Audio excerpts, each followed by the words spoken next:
What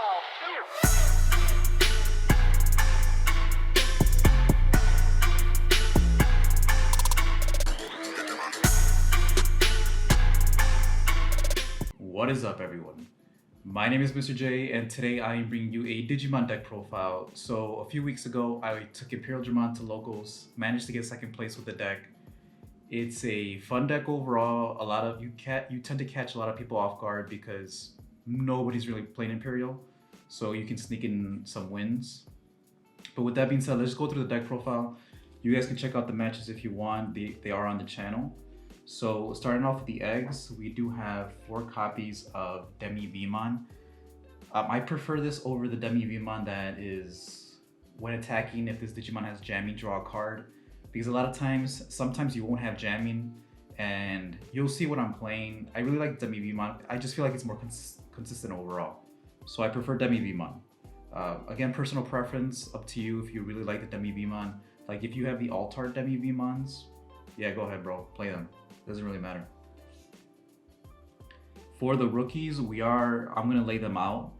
We are running, of course, the 4 Vmon, the 4 Wormmon. They have the same effects from BT12, and then 4 copies of the Wormmon from the starter deck, Imperial starter deck.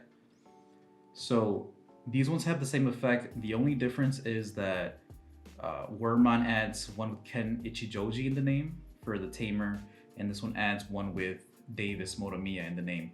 So sometimes the Wormmon will bottom deck your Davis, which sucks. But both of these, if you're playing multiple copies of the Dual Tamer, they can add the Dual Tamer, which is really nice, both of them. Why am I playing the Wormmon? This is personal preference. A lot of people like to play Labramon, which is if this Digimon has jamming when attacking, gain 1 memory. The problem with the Labramon is that it's not a free type. So a lot of the times you'll bottom deck them off these rookies, and this deck already needs a lot of pieces as is. I'm not playing Labramon. Like I reveal it off one of these 2 and then bottom deck it when I need another rookie. No, like the rookies are very important in this deck. So the Wormmon is a free type. It is searchable. It also allows you to end of turn DNA just like the other ones. So again, it's up to you. You could play the other searcher if you want, but I like having the guarantee to end of turn DNA, which is good. Moving on to the champions, I'm running 4 copies of XVmon and 4 copies of Stingmon from BT12. You want to max out on these because they gain you memory. And then for our techs, we are running 2 copies of Digimon, 2 copies of Digimon, and 2 copies of XVmon. The Digimons used to be Stingmons from the starter deck, but I changed them out because a lot of the times you would brick, where you would just have green or you would just have blue, and you need both to DNA. So yeah, I would just, the Digimon's so good. You miss out on the inheritables, but what's really good, I'm gonna make my case for the Digimon right here. Digimon is dual color. So if you're missing the green,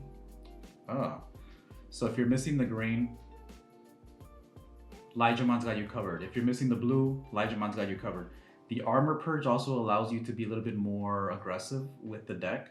And also when digivolving, suspend one of your opponent's Digimon 4 or lower. So if they have a memory blocker, you could actually just run over the memory blocker and then DNA, get the memory back off the other one, which is really nice.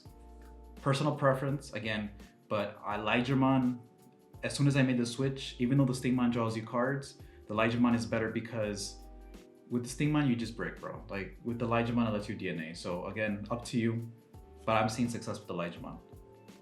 For our level 5s, we are running 4 copies of Dino Beamon. He is the best one.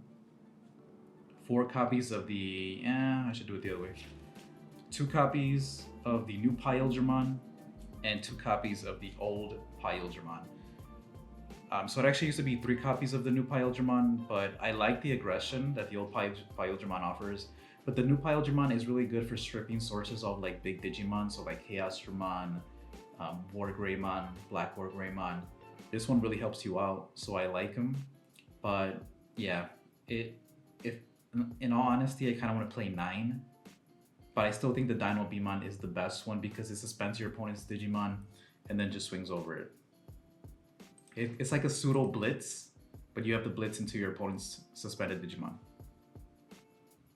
Then for our megas, we are running 3 copies of Imperialdramon Dragon Mode, 3 copies of Imperialdramon Fighter Mode, and then 1 copy of Paladin Mode. So the Paladin Mode has been in and out. Like I used to have it at 2 copies, then I dropped it down to 1, and then I dropped it down to 0 and put an extra rookie, but I put it back in the deck because Chaosdramon's very popular at my locals, and I just hate that deck with a passion. This one pretty much just bottom decks. It doesn't matter Chaosdramon X, just strip everything and then bottom deck it when digivolving. It's really nice because with the Dragon Mode, at the end of attack, you can reduce it by 2, making it a 5 cost. Before, when I had it at 2 copies, you could actually reduce the Digivolution. Sometimes it would be a 1 cost, which would be ridiculous, right, with the secondary effect. You could reduce the cost by returning 1 level 7 Digimon that's white from your trash to the bottom of the deck, I believe. Yeah, but what's really nice is that it's not once per turn, or it is once per turn. No, it's actually not once per turn, I didn't notice. When digivolving, when attacking. So usually you get 2 charges. You get to do it twice, and the effect just like strip your opponent's Digimon. You strip one of the opponent's Digimon, and then you return all of your opponent's Digimon with no Digivolution cards to the bottom of the owner's deck. Bottom decking is really good because I don't want it back in their hand, right? But the fighter mode does that. It's just that versus like Imperialdramon, versus like Chaosdramon decks, it's really hard to out them without the Paladin mode.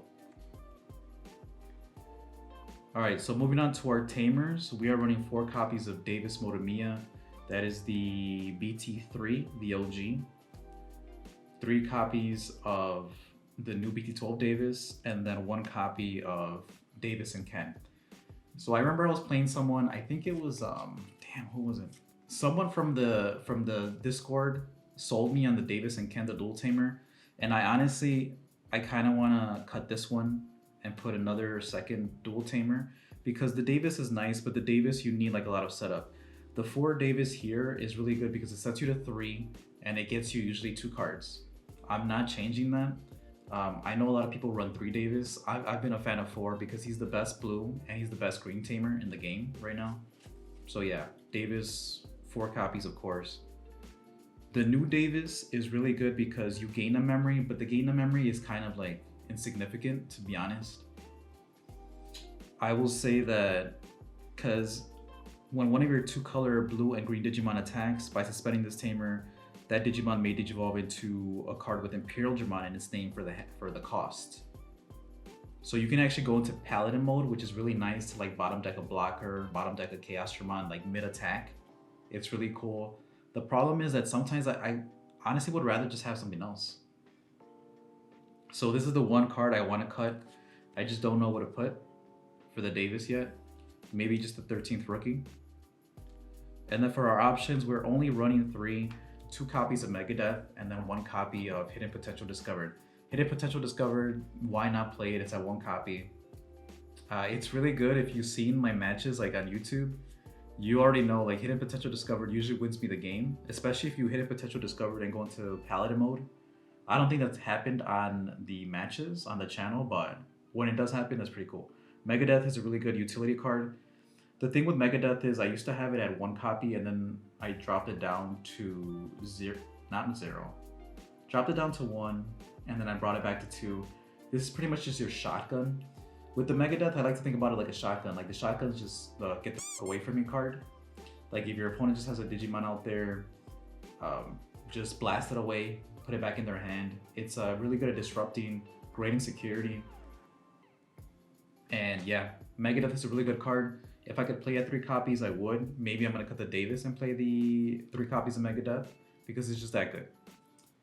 It's just that good. But yeah, this is 2nd place.